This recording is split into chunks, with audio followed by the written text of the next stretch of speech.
Good afternoon. I'm Terry Keys, the Cancer Education Liaison for the Markey Cancer Center, and a staff senator and a member of our Professional Development Committee. Welcome to this month's installment of the UK Staff Senate's Lunch and Learn series, where we discuss a wide range of topics to inform and to enlighten. We meet at noon on the third Friday of every month, and our next Lunch and Learn will take place on January the 21st of 2022, of course. And so you'll be looking for an email with registration information, and be sure to tell a friend to join you when you come back next year. This month's provocative title, "The Robots Aren't Evil," brings to mind dystopian worlds filled with autonomous machines that usually wreak havoc on the society. But as our speakers will tell us, the same office technology that results in what we call scope creep, that gradual and inevitable increase in responsibilities and expectations that seems prevalent in our work today, well, those same things also make available the tools to help us do more, faster, and more efficiently. We have two presenters today. The first is Chris Gerchev, and he's the Senior Department Manager for the Zong Department of Statistics in the College of Arts and Sciences. As a staff of one, Chris is responsible in some capacity for every non-statistical task that takes place in his unit or with groups across the campus in the Commonwealth, serving as, he calls it, the connective tissue and translator for everyone's different needs and expectations. It sounds like there's some scope creep in there. A classically trained musician and part-time business owner, Chris is constantly trying to find art in unexpected places. His current technology project is Art in Automation and involves building a project management system with full integration across a host of Microsoft products. Our other presenter is Daniel Noss from the Library Discovery Systems Coordinator. He likes moving data around, from a simple Excel formula that targets a pair of columns up to an automated script that updates thousands of library records. He finds great satisfaction in utilizing digital tools that save time and effort. And I'm all about that, Daniel. I'm just here to tell you. The result, improved connections between library systems and content to give all scholars in our campus community, the Commonwealth and beyond, an easy and efficient research experience. Daniel admits to spending idle afternoons poking around in software and its technical documentation to see what nifty unknown features it might have. And I'm so glad that there's someone who's interested in doing that so they can just give me the Cliff Notes version of that. So welcome to both of you. But before you forget, we get started. If you have a question today, please raise your hand, and you can do that by clicking in the reactions button at the bottom of your screen. I'm going to put this in the chat so you can have it there too, and I will recognize you from there. So we're going to start off with a brief presentation, and then we'll have the discussion after that. So here's that. And just one question, I was like, how do we know that the two of you aren't robots? That's my first question. And then we'll get the Well, I'll click the thing real quick. The click to prove that you're not a robot. Yeah, somebody show me some pictures of traffic lights. We don't have a CAPTCHA system on here today. I don't think so. No, it's funny. My wife actually regularly jokes. She's like, "Are you sure that you're not part robot?" And so I do always, I do sometimes worry that might be the case. No, I suppose as far as I know, I'm not a robot, not a replicant either. So we should be okay, at least for today. That's good. You're going to start us off today. That's correct. So as Terry mentioned, my name is Chris Gerchev. I'm the Senior Department Manager in the Department of Statistics here at the College of Arts and Sciences. I'm joined by Daniel Noss. We're both the Staff Senate Technology Committee. We'd originally planned on having, the entire committee here to present, do a long roundtable on a lot of different things. But as you can imagine, just, from like the two bios that you were able to hear, we've got sort of these like titans of industry here that are, that work throughout our campus in a lot of different sectors, a lot of different areas.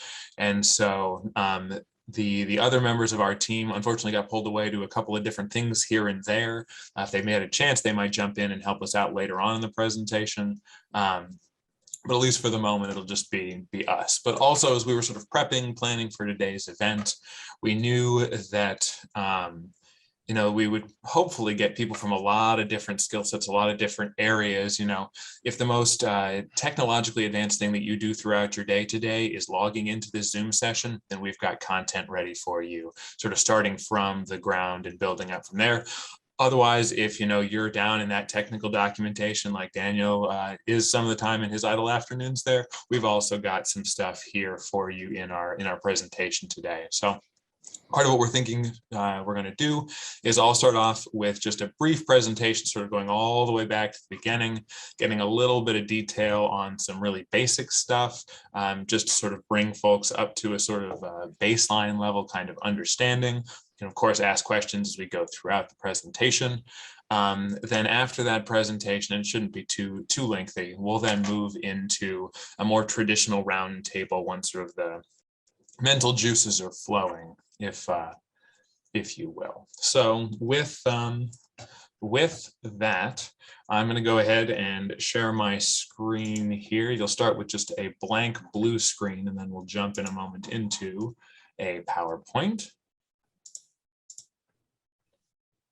And so yes, today's presentation, as you know, is titled "The Robots Aren't Evil." Hopefully, this will be a great event that we have going on today. But we'll just jump straight on to my second slide here. By the way, can everyone still hear me? My computer warned me that I'm low on system resources, and it's going to try its hardest. You can still hear me? Perfect. Oh, good. I thought that was me for a second. Let me see if I can't get that out of the way. There we go. So yeah, some introductions and preliminary information. I'll go first and jump in here. Like I mentioned, I'm the senior department manager here. Whenever we have new students start in our unit, what I always like to tell them, at least for my role, is if you've got questions about statistics, go ahead and ask your professors. Of course, they're the experts there. But for literally everything else, go ahead and come on over to me. I'll try and put you in touch with the right person or provide you a sort of answer there. And so as you can imagine, a lot of my work is sort of this switchboard operator kind of situation, sort of moving between things like that. Or just, translating information a lot of times. I feel like, statisticians have one very specific way of thinking of things, but then like business offices have one very specific way of thinking of things. And then you move on over to like the International Center, the Graduate School, the Payroll Division, Transportation Services. We've all got these sort of narrow columns of how we approach things and how we do all that. So a lot of my work is in translating information just as much as it is putting people in touch with the right information. And so that helps, I think, a lot of ways, and we'll get into more of this as we get farther down, but in communicating information and sort of thinking in the ways that automation might be beneficial, because I've got sort of a hand in each of the pieces throughout the process here, dealing with some of that that sort of stuff. I'd say before we jump on, Daniel, you want to jump in, give a brief further intro on your background here? Oh yeah, sure. I guess I'm kind of right now I'm kind of embedded behind the scenes in library IT, but for a long time before that, I was over at Little Fine Arts Library doing a lot of frontline IT support, just kind of whatever came up at the desk. Like I can't find Canvas, my file won't open, my thumb drive's busted. How do you work this? And we had like vinyl record players, and anytime somebody needed help with one of them, that was always a fresh way to describe it. How do I use the spinner? What's this table thing? Where do I put this plate? And so I just, that's something I love my current work, but I really enjoyed when I was right there kind of helping folks they'd have a task they'd really need to figure out, and they'd be really eager to do it. And I enjoyed kind of getting to go along with them on that journey of solving their problems. Awesome. So yeah, like we mentioned before, we're going to go through a couple of different phases here, a couple different zones of things on what we're hoping to cover, at least in the PowerPoint portion of today. I'm hoping we can go through a little bit of my personal journey through technology, and I'll explain that in just a moment, as well as some first steps if you're brand new at this, some resources, some sort of best practices, if you will, when you're just starting out with stuff. I'll send you a couple of YouTube links for some fun and scary things to always keep in mind, and then we'll move into the roundtable there. But like I alluded to a moment ago, why does any of this matter? I'd say unlike the rest of the technology committee, I am actually not at all trained in technology. I'm entirely homegrown in what I've figured out how to do, what I'm doing with different things. And I'm hoping that for those of you here that are beginners at this sort of thing, are interested in starting in these sorts of things, to know that you can absolutely start, you can absolutely do parts of these things. You don't have to have a full college degree. You don't have to go out and get a certificate of, understanding of any of these different things. So you can sit down for free at your desk, figure out how to do these different things, grow from there, and make your work life better, just better in all of the different facets of it from there on. So I'm hoping as we talk through some of this, you'll be like, oh, I've got something kind of like that might work, or oh, I've got this kind of project that might fit in there with that, and we can go through that as we keep going. Yeah, I just want to echo that real quick too, that I'm a lot of the stuff I do is kind of self-taught too, and the things that I'm good at today, I was bad at 4 or 5 years ago, just like the things that I'll be poking at this weekend that I'm currently bad at, I hope to be good at in somewhere down the line. Absolutely. Oh my goodness, yes. So moving on forward, jumping sort of to my technology, I've actually only been sort of working in different technologies and softwares probably for 4 or 5 years now, starting out in very small capacities. My previous employer is the University of Georgia. I'm now at the University of Kentucky, obviously. But my very first foray into technology started when I worked at their registrar's office. And so I took the position, and I show up on the first day and they said, okay, Chris, here's what you do. Every morning at 8 a.m., you're going to get an automated email, and it's going to include a report of every course that's scheduled for this semester, the semester after it, and the semester after that one. And you're going to look through this spreadsheet and you're going to find errors in it. And so this turns into about 45,000 lines of an Excel file and about 150 columns of stuff. And they said, go find the problems. And you can imagine that's a pretty daunting task there, but sort of the compounding upon that, and why we've got a picture of the imitation game down here at the bottom, is because every day, you hit midnight, the clock switches, and then all of a sudden you're using this new file. You've got this new information. So just every day it starts over, and anything could change anywhere throughout that entire document there. It could be small changes, it could be large changes, but some of them could be, good changes, and things could get better, but things can also get worse. Because we were sort of a decentralized system there where anyone throughout campus could go and make those sorts of changes. And so when I started, they're like, yeah, your predecessor, he sat down and he just went through it by hand every single day and just started over, the next day, and just sort of looked for things. And, I looked in the mirror that night and I was like, I can't do that. I'm not going to make it a week if this is the way that I'm going to try and go through this process here.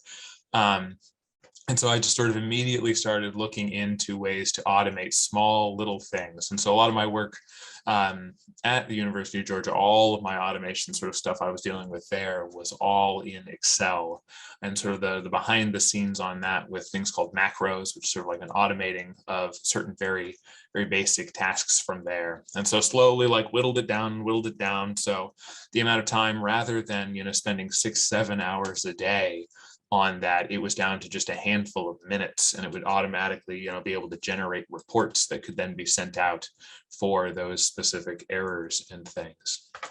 So from there, having gained a little bit of that information, jumped into building sort of like here at UK, we call it like the UKY important dates, and it's sort of like a listing of all of the important dates that sort of happened throughout the semester. I built a tool that would go and slowly, you put in like 6 dates at the beginning, you just type them in at the start, and then it would automatically go and populate every major date throughout the semester, but then sort of in the behind the scenes, be able to provide some of that information for like, on this day, you're going to need to do this, on that day, you're going to need to do that. For the different members of our unit. So you could be like planning out things like vacations and all that sort of stuff, weeks, months, almost a year in advance sometimes, because we knew exactly when you were going to be working on things. And all those sorts of things from there. And then finally, we had a much smaller a place where we were able to do our winter graduations, which happens to just be today, in fact. Congratulations to any graduates, if we have any here, by the way. But we had a much smaller space there, and so what we did, it was with we had to distribute tickets, and so students would actually come to the office. We'd punch in their ID number one at a time. We'd write down the number of tickets that they wanted, and so we built, still inside of Excel, mind you, just a little like visual interface and a little box where you could use one of those like USB scanner guns, kind of like the thing that we use at Kroger to like self-checkout and scan your stuff there, but it's handheld. And you could scan the ID card, it would automatically pull the information, and you just type in a number, hit enter. Everybody was getting squared away with their tickets from there. And then from there, obviously I transitioned here to the University of Kentucky, where I'm working in things like building automatic enrollment checkers. I don't know if any of you deal with like GSAS contracts in the graduate school and making sure students are enrolled in the right programs and whatnot. But automating all of that to where at this point I can just click a single little button and it automatically takes the information from the schedule and who's enrolled and determines who's in the right classes, who's in the wrong classes, and where they're supposed to be. Anytime our department needs things like funding requests, we're now able to go through and make sure like they actually go to a Microsoft form and just fill in some information. Then it automatically gets routed around the unit for approvals. And dealing with those things. We're sort of building some internal little databases, both in Excel and otherwise, that can communicate with sort of a lot of the different systems throughout campus. Sometimes it'll feel like I'll get one set of answers and information from one place, another set of information from another. A lot of times they conflict with one another. So sort of gathering all that in one place so we can quickly work through it. Things like student progress reports, updating like the college-wide payroll systems. And then, like Terry mentioned at the very beginning here, sort of a ticketing system where we can go and look after some stuff, manage everything related to our applied statistics lab, which provides some consultation services across the campus here. So once again, I bring up all of these different items here just to let you know that it's not long ago that I started into this brave journey on this new terrifying front. But it has automatically just these real world examples, these real world things that are just making life better.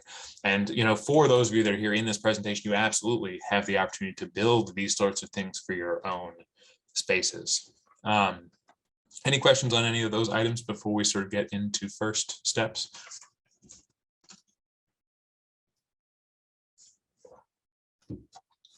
Okay, that silence is a good thing in this case. So go ahead and jumping forward, some first steps on where you might be able to start in some of these things. Especially beginning out, automation and thinking about this doesn't have to involve your technology right away. I'm sort of just thinking in sort of logical ways and very like consistent ways about certain things can be really, really valuable. I don't know if we have anyone here that's, from the College of Arts and Sciences, but almost everyone will tell you that whenever I'm like inputting information or sharing documents, they almost always start with an 8-digit date at the beginning, like the 4-digit year followed by the 2-digit month, followed by the 2-digit day, and just always sending my documents that way and providing sort of the structure there for that, which seems like a really silly thing or probably admittedly is a bit OCD. I could admit to that. Sure, that's fine.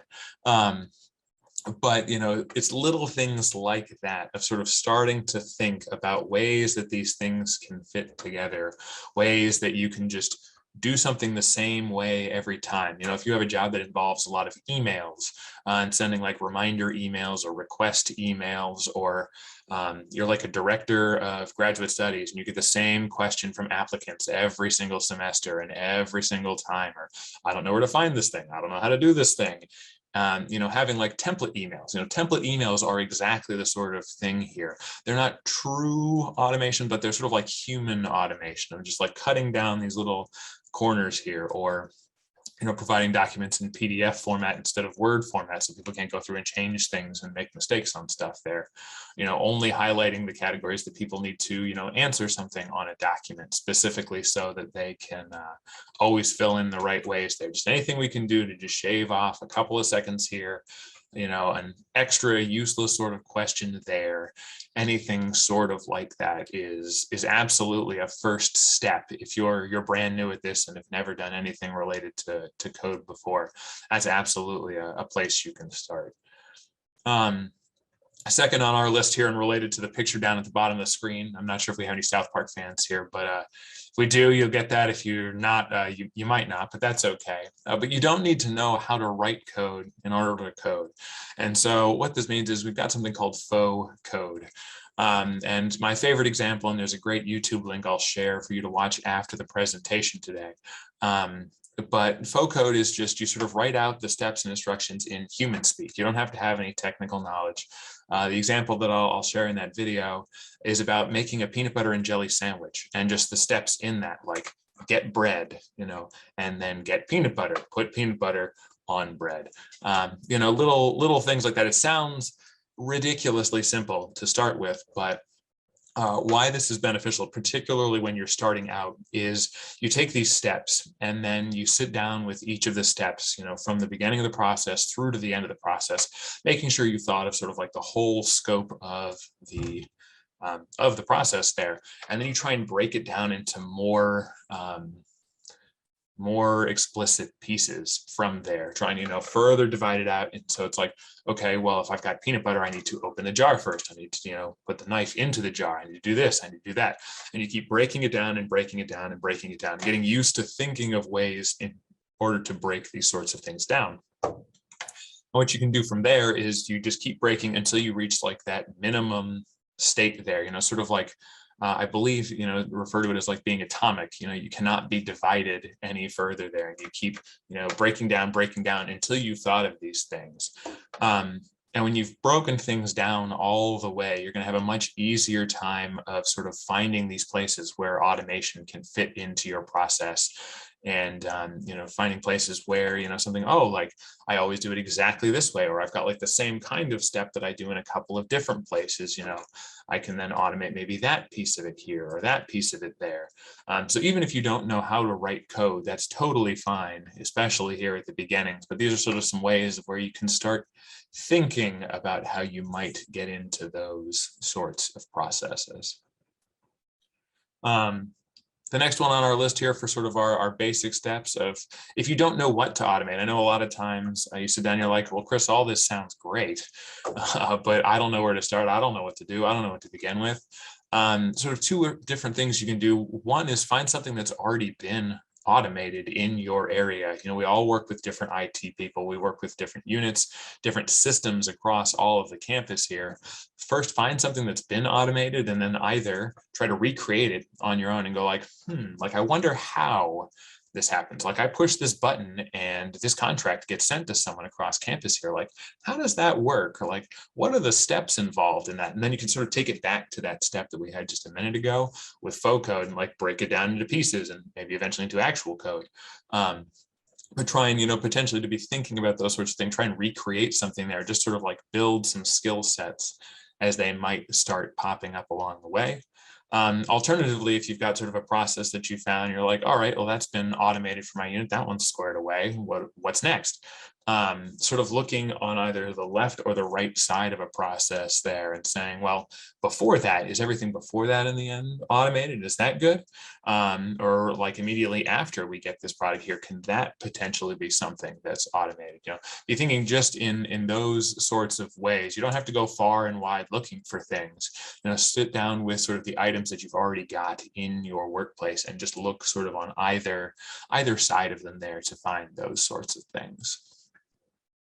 Our next item here for first starting out, I'm sure that Daniel will agree with this one here, is being selfish at the beginning here. And specifically, what I mean by that is, I'm hoping maybe today you'll come away from this and you'll be like, yes, I want to automate everything in my workplace. It's all going to be perfect. My job's going to get better. Your job's going to get better. My boss's job is going to get better. My employees' jobs are going to get better. It's all going to be great from there. But as soon as you start to introduce sort of like other people and other scopes and other items, things get monumentally more complicated. When you can sort of like trust yourself and only have to worry about yourself at the beginning, mind you, but just at the beginning, worrying just sort of in the singular area and like, all right, in my sphere, I'm going to automate this little piece of this one little thing. and go from there, and then slowly build out. Like as you become more comfortable with these sorts of things, you can then start to reach out other units, other items, other processes. But at least starting out at the very, very beginning scopes here, try and think just for yourself there. And sort of looping in with all the other items here, our last item was start small. No, smaller, and no, really even smaller than that. It's just keep shrinking all these things down. The very first automation that I did was with this giant 150, column Excel document. As I knew there were certain things I was never going to use in any of my error checking. It just wasn't relevant to my particular area. And so what I did was, my very first macro is all it did was it just deleted like 30 something columns. So I was down to 120. Now, sure, you can easily do that. It takes 15 seconds, half a minute, maybe. But even in just building that single, small, very simple piece of automation, it gave me the opportunity every day to sit, take a deep breath, and then get back to my work there. And, especially in today's day and age, obviously I'm talking very fast right now. I could probably use a lot more breaths. But, in today's day and age where we're, constantly working more, working faster, working harder on these sorts of things, any way that you can bring any amount of that in there is monumentally helpful to the workplace. So yeah, don't be afraid if it's something simple. It might even take you longer to automate than it'll take to run it every day. But even just those 10, 15 seconds can be so valuable, and then just slowly growing from there and slowly growing from there in order to make it something really special. I'm a little guilty of that last bit sometimes, where if I have a big data table I need to work with, I'll find myself going, well, do I just want to dump it in Excel and spend 2 hours manually adjusting the data? Or am I going to click over to PHP and spend 6 hours developing the script to process the data for me? I just can't decide. Yeah, it's the farther into this, you're like, oh, but I could just automate it. Like I've had to do it once, but I don't want to have to do it a second time. I'll just automate it. It'll all be fine. So, but to start with, smaller is definitely better there. Definitely better for thinking about these sorts of things. Say before we jump to the next slide here, any questions from the gallery here? Getting a drink of water. Yeah, and while I was getting a drink of water, I just wanted to echo his the theme of kind of identifying a task and kind of working from that to find a tool. Like I know, like I'll get like a bright shiny new like piece of software like Postman or something like that to do API posts. I'm like, oh goodness, what am I going to do with this? But I've always had better luck when I kind of start with the task first and work from there, instead of just going and opening up my toolbox and getting a hammer and going as they say, going and finding a nail or something like that. Yes, that is a fantastic way of putting that. I'm also glad you brought up Postman. That was going to come up later in my sort of adventure today. So we're clearly right on the same wavelength there. I'm super happy about that. Chris, yes, sir. There are questions in the chat that Daniel has started to talk about. I think that we can actually save them though till the very end, because they're about Canvas, a process here on campus. Okay. So I think we can save those questions to the end when we've got more generalized questions that we can ask. Perfect.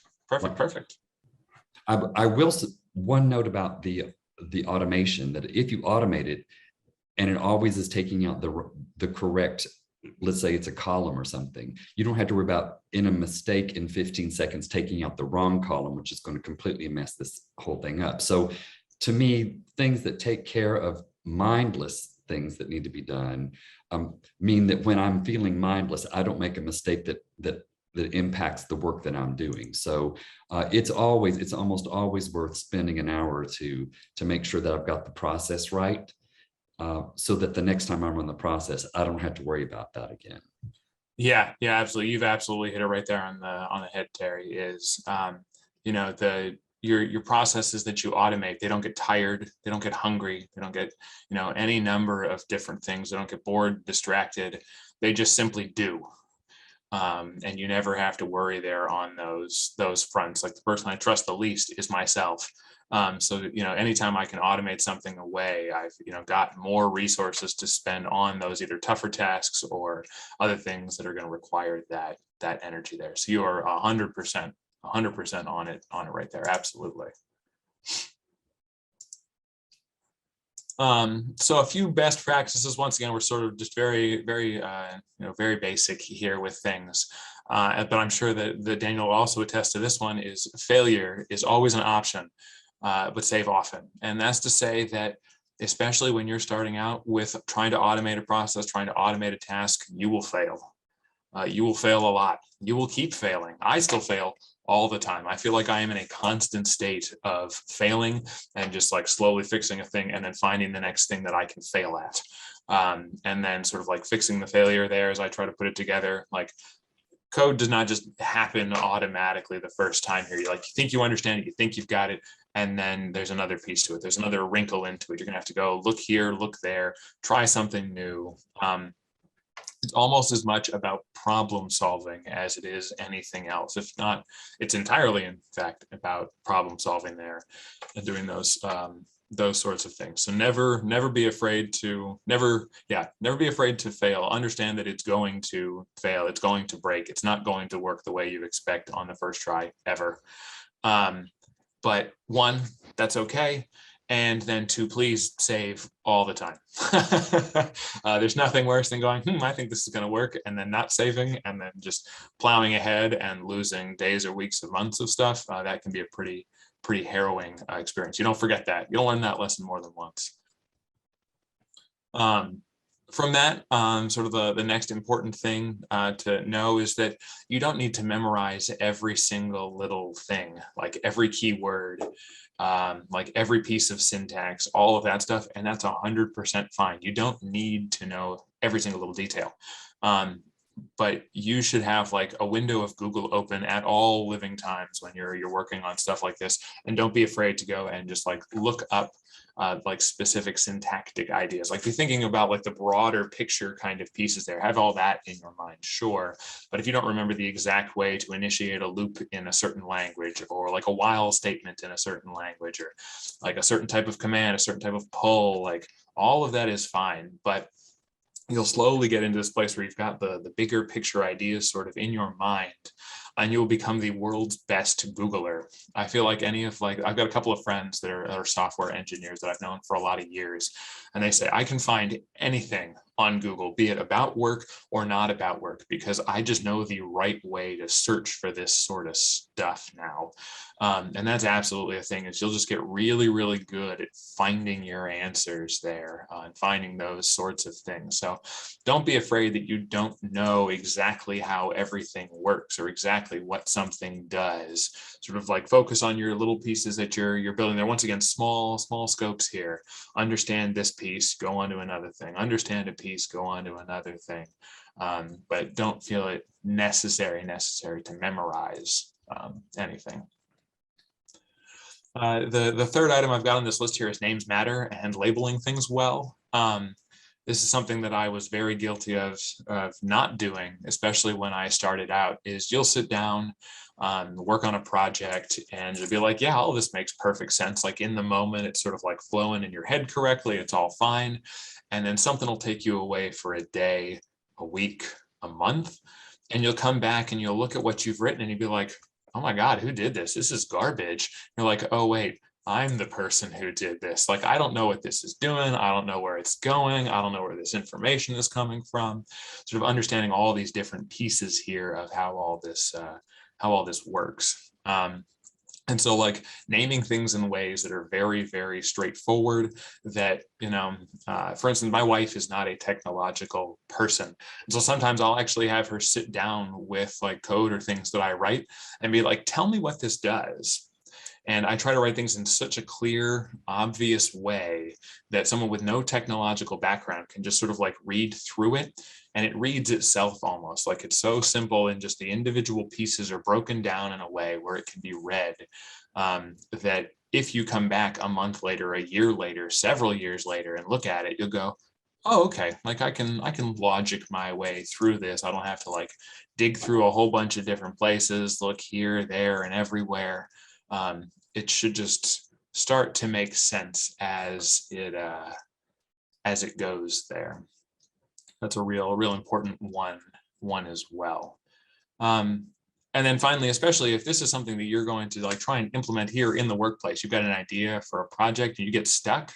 Obviously, and you've given it some time, you tried to look through it. Don't be afraid to ask for help. We've got so many amazing resources here across campus for these sorts of things. Obviously, you could send an email like directly to ITS if you've got some like a very specific kind of problem. But we've got a group here on campus, the IT Community of Practice. And they've got a Teams channel, a Microsoft Teams channel, where they're constantly sharing questions, ideas, information, sort of they're closer to the bleeding edge on things, on really getting forward with a lot of this stuff, really making that work there. But you've also, never be afraid to reach out to the technology committee. We've got sort of a really wide band of different areas. I think everyone on the committee works in a different way with technology from every other person on there. And so we've got a bunch of different ideas, a bunch of different things, and sort of use that in a lot of really beneficial ways for ourselves. And then finally, if you're not ready to, talk to one of those areas, we've all usually got some local IT help, or, we've sort of got different people that we work with that can help fix things. Don't be afraid to reach out to those people either. I know sometimes it can be a bit daunting, be like, I'm just going to email, all of IT and maybe they'll get back to me. And they will, they'll do a great job and they'll get back to you, sure. But that can be a bit scary, but don't be afraid to just reach out to someone in an area. And I've got a couple of like select people that if I got a specific problem, I know I can go to, and they'll put me in touch with sort of the next right person that, is of course going to be non-judgmental, understanding, work through your ideas with you there. But don't be afraid of getting stuck on things. That is, of course, a normal process in this. So any items before we jump to our next slide here? I think we're good. Awesome.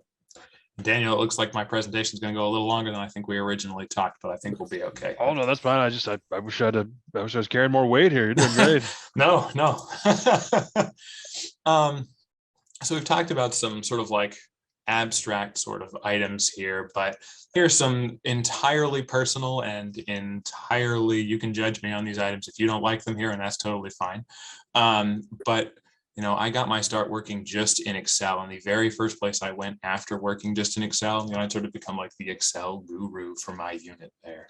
And the next place that I went right after that, though, would be into SQL or SQL, a hotly debated content or question about how you'll pronounce that one there. But that's for dealing with like databases, and so much of the entire world is, based in databases and different things there. A specific book that I've listed right there, Language of SQL by Larry Rockoff. It's one of the books in this pile I've got sitting behind me here. It's near the middle of the stack right now. But it's an absolutely fantastic resource. I still go back to it years and years and years later. And it's just got so much great information in it. You can start it with no background whatsoever and grow into understanding these sorts of things, and moving from like an Excel way of thinking of things into a SQL way of thinking of things, I think for a lot of people is a very natural first transition into those sorts of things. It's different, mind you, it is definitely different, but in terms of like gathering information, structuring information, if you enjoy nice, rigid Excel files and spreadsheets, then that's definitely a first starting place. But if you say, I'm not really a spreadsheet guy, I'm not really that kind of thing, that's not right in my area, a couple of different places you can look for some potential ideas. The first one on my list there is a place called Codecademy. They've got a number of different tutorials, both paid and free, on their site, including a section, if they still have it there, I didn't check before uploading it here, but a specific section where you say like, I don't know what I want to do. And they'll just ask you some questions, and then they'll sort of like lead you down a path to find like a specific technology or a specific area you might be interested in. Now, I've got this little, set of quotes here, or parentheses to make very clear, there's some great information on that site there. You can learn a lot of really great stuff, particularly if you've never done anything with technology before, like if some like variables, you don't know what a variable is, you don't know what a loop is, any of these different things. It's a great resource, I think, for learning some of those very, very fundamentals. But, and here's the but with it, as quickly as you can stop using their site, I would recommend that you do. And there's a lot of great things that you can learn there, but I think the lessons need to be applied to the real world as soon as you've got them from their site there. Because you can get through an entire course and be like, yeah, I've got this. And then you sit down and you're like, oh, I don't know how to think about these things. Like I've got my syntax from this, but I haven't learned like how to think about my certain problems there. Dan, I think I see you unmuted here. Oh, I was going to wait till the end of the slide, but as library catalog administrator, I would not be doing my duty if I didn't refer folks to our own library's website, where we have a bunch of ebook subscriptions where you can pretty much just chuck a programming language or a piece of software into the search box and hit the ebook filter. And as staff members, you get to log in and get access to all this content, both on and off campus. Yes. So yes, I feel like I only recently learned about that one, and I've got so many books that I want to go and look at and peruse through. You know, Daniel will be in the technical documentation. I'll be in all those books there, just sort of looking through different stuff here. Another personal resource that I've used, our second one on the list here, is MIT, and yes, that MIT.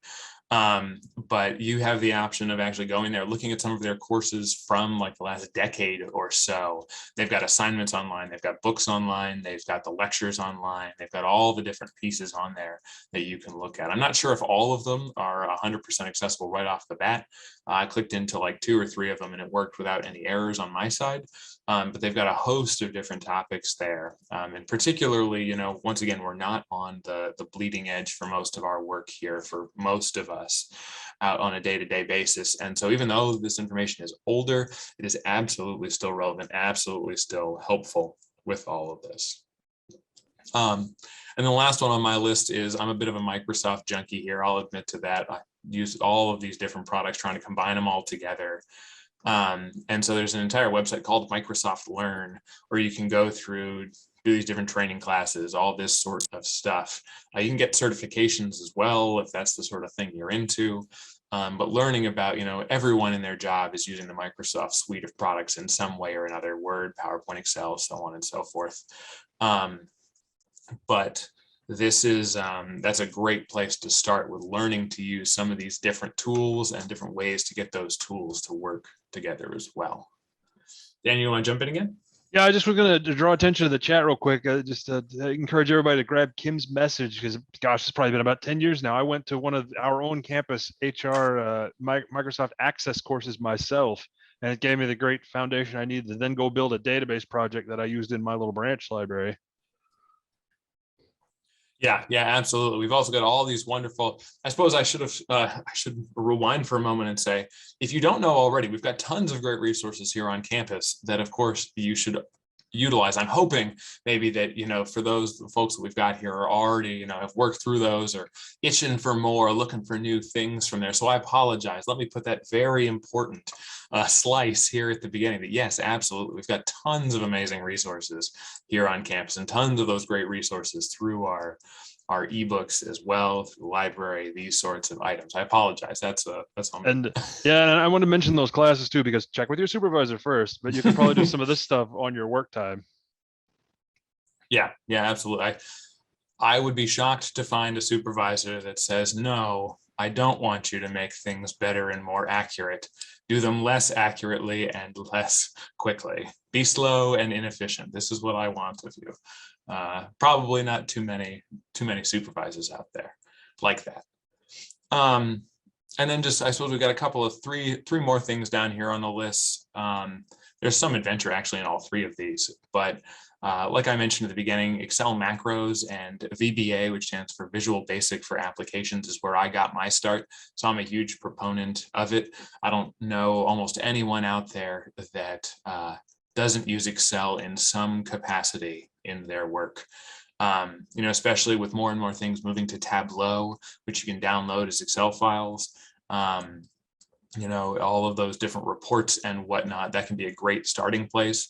Excel especially also has a button that just says record macro at this point, where you just click a little button, you follow a set of instructions that you set up ahead of time, like delete a column, click a stop button, and then it permanently saves it as just something that you can do by clicking on a button a second time there.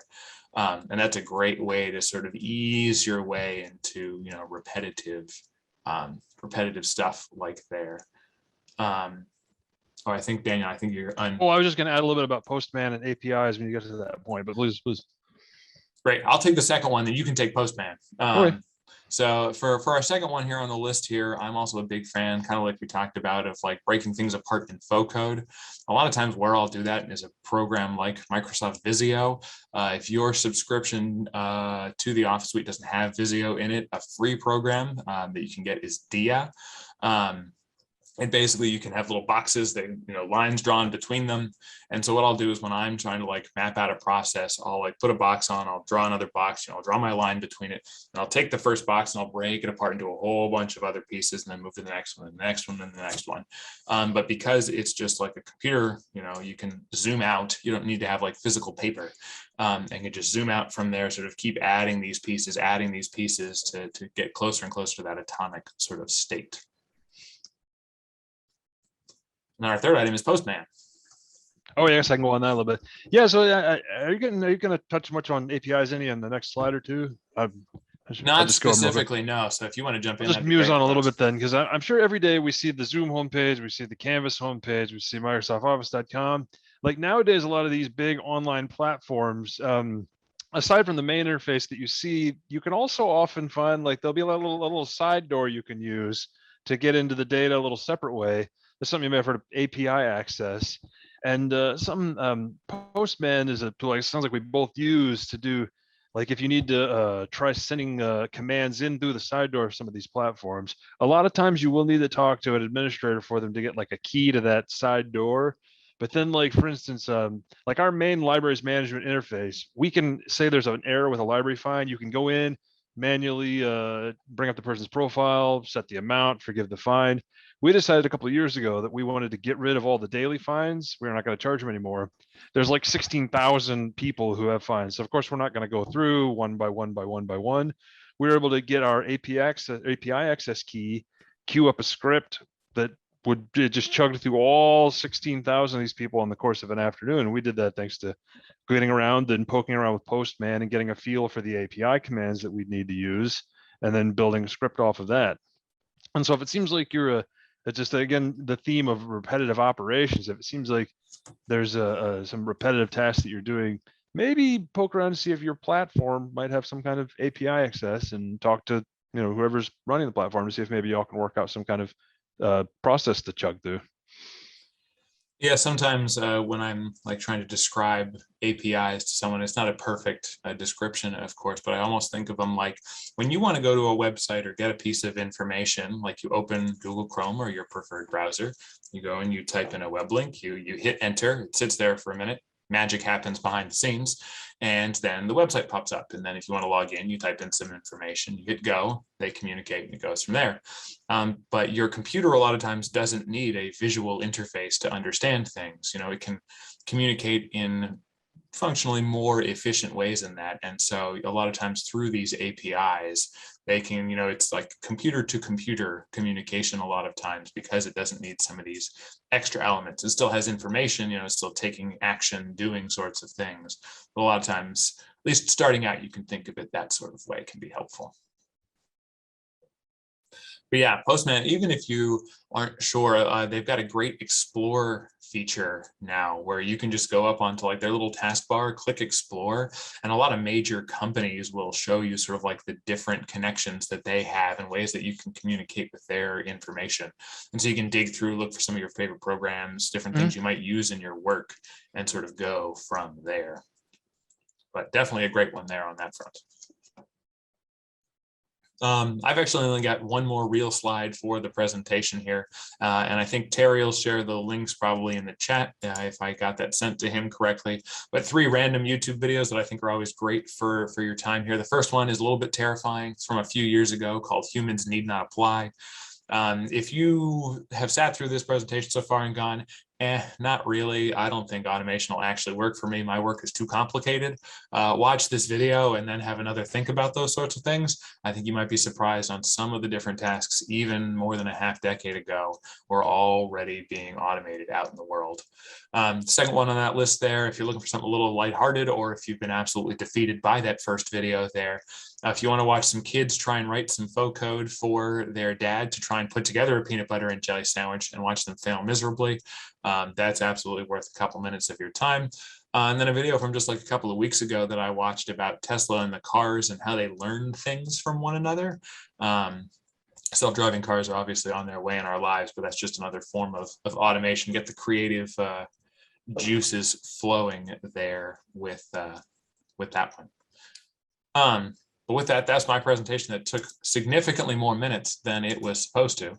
And we'll jump over to answering some of these questions, hopefully.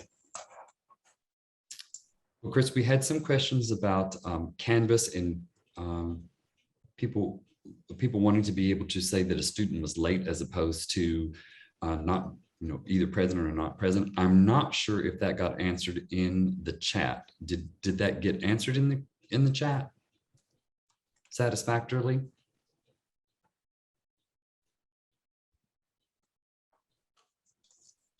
I don't see anyone mentioning. I was typing. What was the question?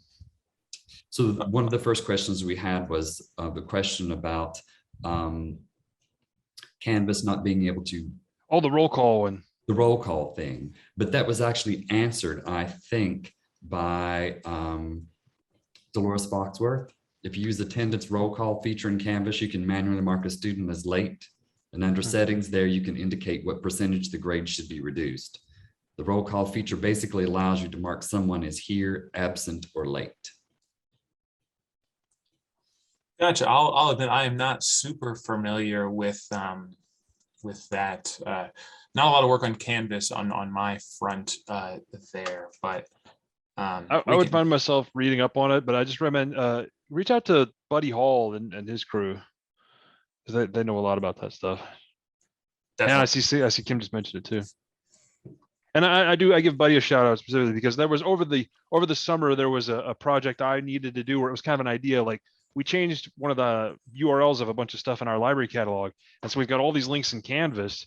And I'm thinking, surely there has to be a way where we can update them through some automated process. So I just reach out to Buddy, I have this idea. Is there anything to it? And it was great talking to him. And we kind of came up with a solution for it. So, and it's like just something like Chris was talking earlier, like in my experience, everybody on campus is, real cool just about, just bouncing an idea off of them just to see if something's possible, just float something, I have this thing I'd like to try. What do you think? And if, and just get their thoughts on it. Say piggybacking off of that too, because a lot of times we're sort of all working in these different silos. It's entirely possible that someone in one of these other silos has already solved your problem.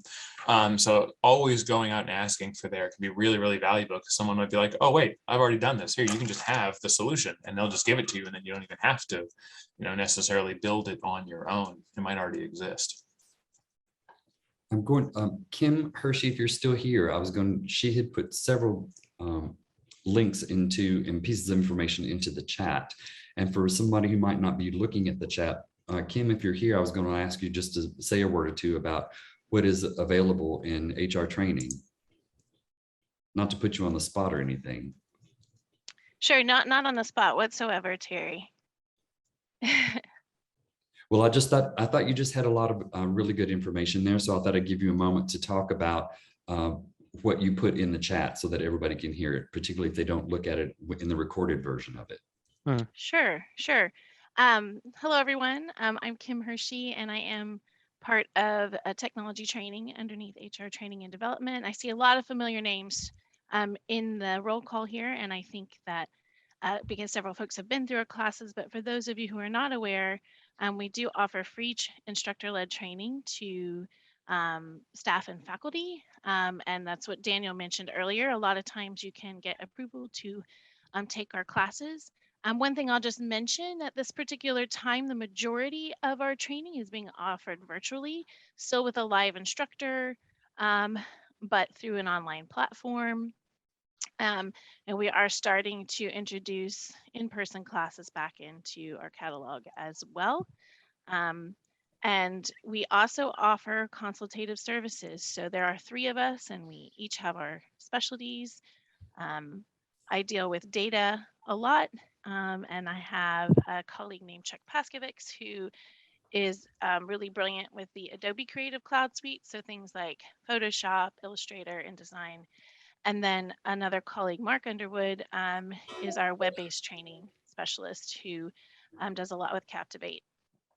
So I put in our general email, which is just techtrain@uky.edu, as well as my own contact. Always feel free to reach out to us. If we're not able to help you with your specific question, we've been around a lot and know a lot of folks and might be able to put you in the right direction. Thank you for that, Kim. I appreciate it. I'll open it up to anybody else who wants to raise your hand, or at this point, you can actually just unmute yourself. But while we're waiting on that, I'll just say that, Chris, your note about dating things, I looked in the database that I have, and anytime that you can get somebody to fill out a database rather than to reply to give you information. So for instance, I've had 355 speakers that I've been responsible for in the 12 years of working at Marquee. And if I had to look up every last one of them through emails, that would absolutely, I mean, it's just not possible. It is not possible to have in 12 years, where would all those things stay? So I have something called an online database with formsite.com. And all of my speakers put their information into that, and I download it as an Excel file. And so I can go in there and actually download all 355 of them if I want to. And it has their CVs attached to it as a link, secure. And I date all of that information when I put it onto my computer. I date the folder and I put their name on it. So I can sort it by date. If somebody says, when was Dr. So-and-so here? If I just do search for so-and-so, it'll show me the file, and the file has the date on it. So I don't have to open anything to find out when Dr. So-and-so is here, because when I search for so-and-so, it's going to come up and it's going to go 012521 Dr. So-and-so. And then I don't have to open it up to say he was here on January the 25th of 2021. And he was an external speaker, because I have a naming convention that I use to let me know which one is an external speaker. So if you start by making your work sortable by date, by name, or so that you do your folders in that such a way, you're already going to make your life so much easier. You just have to be consistent with it. So you can't put 2021 space 01 space 25 and the next one 01 space 25 space 21 or something. You have to be consistent, but it will make your life absolutely much better if you can do it that way. And I'm going to hop in real quick. I know we're running low on time. Chris, did we touch on Power Automate at all? Oh, no, I love Power Automate, though. That's my absolute favorite. Encourage everybody, sometime if you have some free time this afternoon, get on office.com and log on with your link blue, et cetera, et cetera. Look for Power Automate, because it brings up a bunch of tiles of places where you can connect thing A to thing B, connect Excel to Office, connect Twitter to Access, connect all kinds of the various things. And it kind of lets you put pieces together. So you might be able to stumble across some sort of idea that maybe you didn't even realize you were looking for. Yeah, with Power Automate, and then we'll let Joe jump in here. The one I'm working on right now that Terry gave at the beginning, that I've got something in Power Automate that connects Teams, Planner, Excel, lists, and a handful of other Microsoft products, all automatically and all securely in there without, it's literally just drag and drop. It takes a little bit of work and effort there, but definitely something.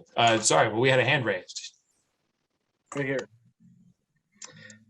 Thank you all so much for all this information, and I'm a big believer in what you're preaching here. So kudos.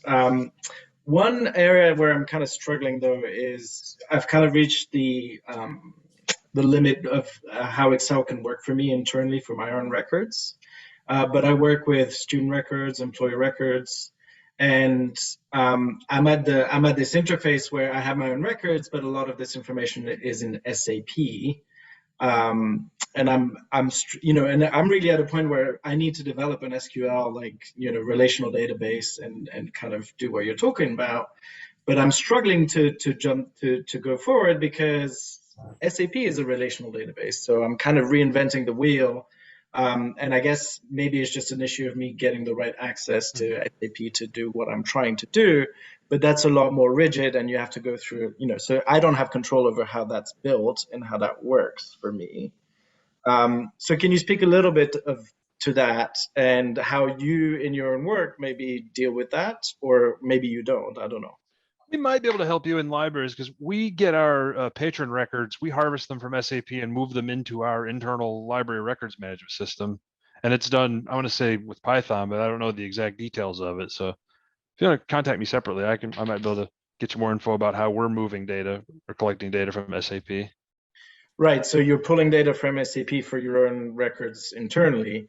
Are you able to move data back into SAP, for example? Oh, sorry. No, that is something we've had trouble with too, because we would like to put our Bursa records into SAP, but there's some issue with moving them the other way. Yeah.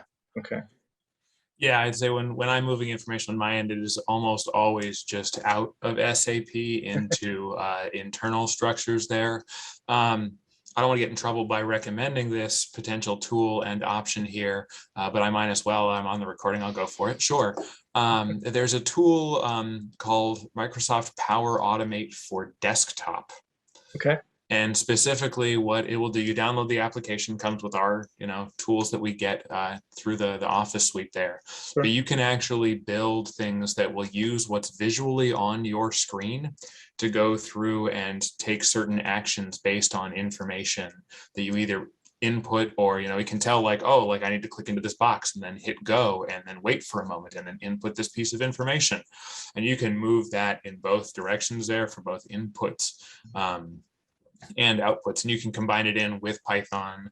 I know that it has stuff for Visual Basic as well. I'm not sure where else it gets into, but that's something that is definitely a more advanced item for anyone else that's listening here at the moment, but is definitely something that you can use as well potentially.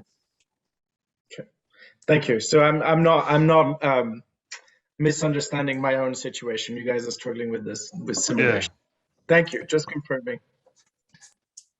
Thank you, Joseph, for your question. And we've put the links to Chris and Daniel's emails in the chat as people had asked for a little bit earlier.